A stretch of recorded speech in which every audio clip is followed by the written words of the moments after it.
এবার একটু দেশ বিদেশের খবরের দিকে নজর রাখা যাক। রামলালার প্রাণ প্রতিষ্ঠা হওয়ার পর কেটে গিয়েছে 1.5 বছর।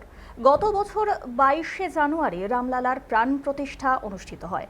অর্ধ সমাপ্ত মন্দিরে প্রাণ প্রতিষ্ঠা নিয়ে শুরু হয়েছিল মহাবিতর্ক, যদিও পরবর্তীতে প্রধানমন্ত্রী নরেন্দ্র মোদীর হাতে রামলালার প্রাণ প্রতিষ্ঠা হয়।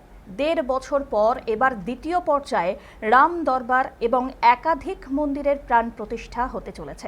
মঙ্গলবার 101 জন বৈদিক পণ্ডিত প্রাণ প্রতিষ্ঠার পূজা সম্পন্ন করবেন। পণ্ডিত জয়প্রকাশ এবং আচার্য অমরনাথের নেতৃত্বে পুজো সম্পন্ন হবে।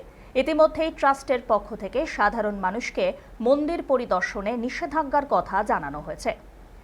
3 থেকে 5 জুন পর্যন্ত মন্দিরের সমস্ত সাময়িক প্রবেশ এবং নিষিদ্ধ করা হয়েছে একাধিক বিষয়। প্রাণ প্রতিষ্ঠা ঘিরে মন্দির এলাকায় কড়া নিরাপত্তার বলয় মুড়ে ফেলা হয়েছে। মন্দির চত্বরে মোতায়েন করা হয়েছে বাড়তি পুলিশ।